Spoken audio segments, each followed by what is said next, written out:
বিলুনিয়া মহকুমার রাজনগর ব্লক এক প্রকার গাঁজা চাষের রমরমা হয়ে উঠেছে।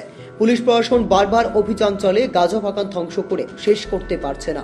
আবারও রাজনগর পিয়ারবাড়ি থানার অন্তর্গত মনাই পাথর, খেতালিয়া, ওয়াংছড়া ও কমলা পাথর পাড়াতে অভিযান চালিয়ে ধ্বংস করল গাঁজা বাগান। গোপন সংবাদের ভিত্তিতে রবিবার সকাল 8টা থেকে বিলুনিয়া মহকুমার পুলিশ আধিকারিক অভিজিৎ দাসের নেতৃত্বে অভিযান চালায় পুলিশ, সিআরপিএফ, আবগারি বিভাগ ও 43 নং সীমান্ত রক্ষী বাহিনী সহ বন দপ্তরের কর্মীরা। এই যৌথ অভিযানে ছিলেন রাজনগর পিয়ারবাড়ি থানার OC Ratan Rabi Das, SC CRPF Samla Meena, inspector 43 নং বিএসএফ MK সোমাইয়া, আবগারি বিভাগের ইন্সপেক্টর রাকেশ ভৌমিক, তৃষ্ণা অভয়ারণ্যের ওয়ার্ডেন বিমল দাস, সহকারী বন্যপ্রাণী ওয়ার্ডেন সুকান্ত সরকার সহ অন্যান্য পুলিশ অফিসার। অভিযানের পর মনাই পাথর, হাতালিয়া, ওয়াংছড়া ও কমলা পাথর পাড়ার গভীর জঙ্গলে 6 একর সংরক্ষিত বনভূমিতে দেখা যায় গাঁজা বাগান। 11টি কভারিং প্লটে আনুমানিক 32,000 পরিপক্ক গাঁজা গাছ ধ্বংস করা হয়।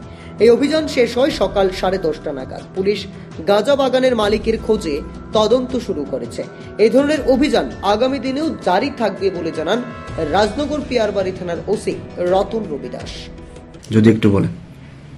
আজকে আমাদের পিয়ারবাড়ি থানা, আমাদের এসডিপি বিলুনিয়া স্যারের নেতৃত্বে ফরেস্ট ডিপার্টমেন্ট এবং এক্সাইজ ডিপার্টমেন্ট, 43 বিএসএফ এবং 124 সিআরপিএফ এর যৌথ উদ্যোগে আমরা হেতালিয়া, কমলা পাথর এবং ওয়াংছড়া এলাকাতে আমরা টোটাল 11টা প্লটের মধ্যে 32,000 প্রিমেচিউর গাঁজা গাছ ধ্বংস করেছি ঘটনাস্থলে।